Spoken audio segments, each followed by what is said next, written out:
Welcome to today's Open Dental webinar, covering how to manage the insurance verification list. Today, we will discuss what the insurance verification list is, how to set up the defaults for the list, how to set up Medicaid verification, and how to use the insurance verification list. So let's go ahead and start with what is the insurance verification list. So this list looks at upcoming appointments and their patients, and the benefits and eligibility for their insurance. So once it comes time to actually verify those benefits, these appointments or the patients attached to the appointments will show up on our insurance verification list. That way we can reach out to the carrier or request those electronic benefits.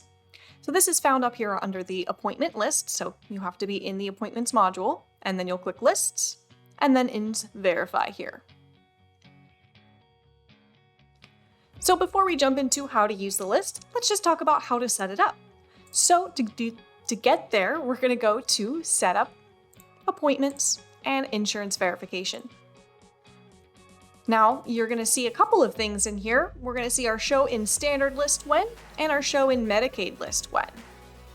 So here we can determine how we want our patients to populate on the list.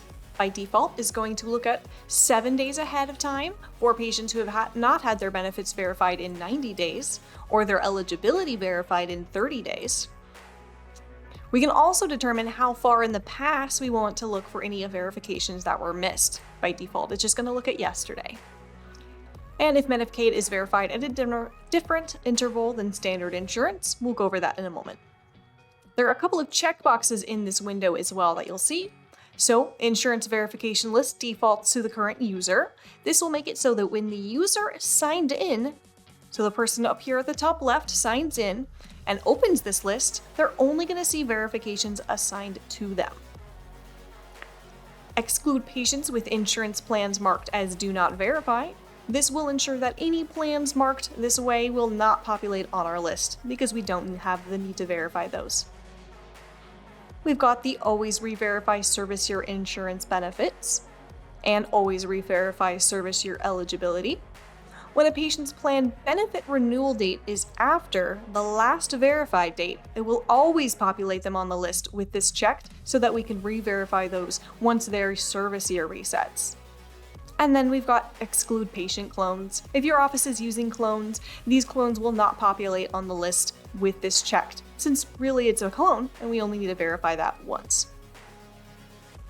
So if your office accepts Medicaid and these plans are verified at different intervals than standard insurance plans, you can assign insurance filing codes to Medicaid plans in the Edit Insurance Plan window in the Other Insurance Info tab.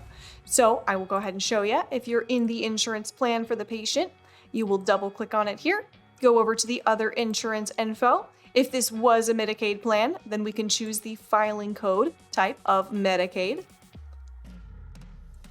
And then when we go back to our insurance verification setup, we will want to make sure filing code Medicaid is what we're looking at, so it'll include all plans with this Medicaid filing code. And then we can set a different interval for those verifications as needed. So when it comes to using the insurance verification list, again, we're going to go to the appointments module. We're going to hit lists and insurance verify. So patients with an appointment in this interval here will show up on the list when their plan benefits haven't been verified in this many days, or their patient eligibility hasn't been verified in this many days with either of these filters. So these filters will just pull in everything in the setup window we were just looking at, but can be changed on a case-by-case basis. The list can be filtered by carrier if you really only need to select a specific carrier. If your office is using clinics, you will have the ability to assign or look at specific clinics for these insurance verifications. We can also filter to verifications that are assigned to specific users or specifically unassigned as well. And we can look for plans that have a specific verification status that we have assigned to them. Once we are happy with our filters, we can go ahead and hit refresh to update the list.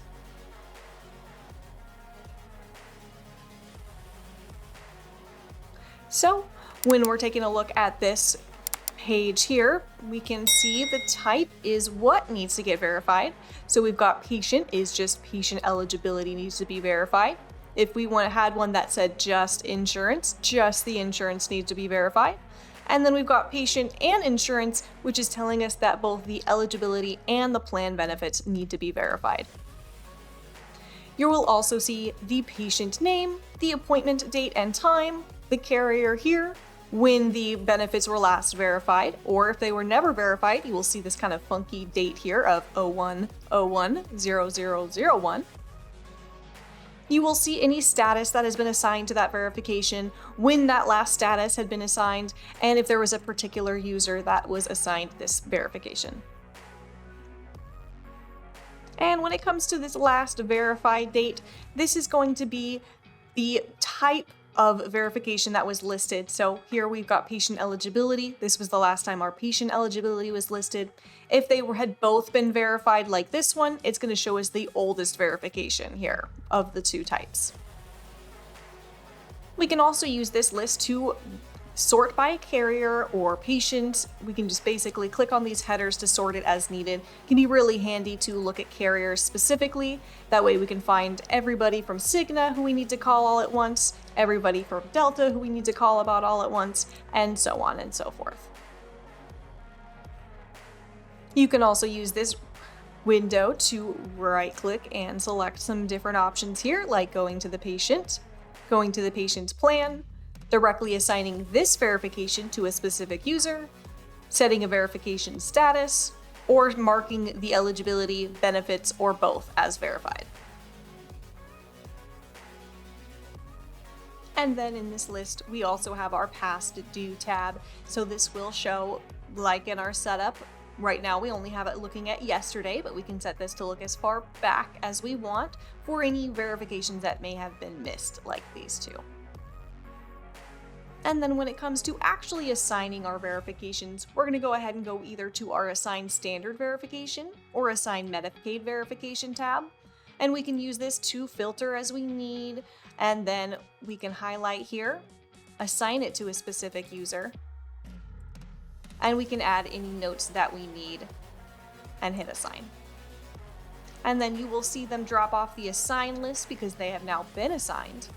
If we go back to the verification list and look, we will now see that user show up in the filter list. So if we wanted to filter to their specific verifications, we can do that. And when it comes to actually verifying our benefits or eligibility, we can go ahead and come back to our main verification list here. We're going to select a patient.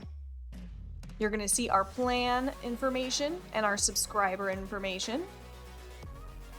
We can either double click this to go directly into the benefits here and enter a date, or hit the Now button, and the same with the eligibility.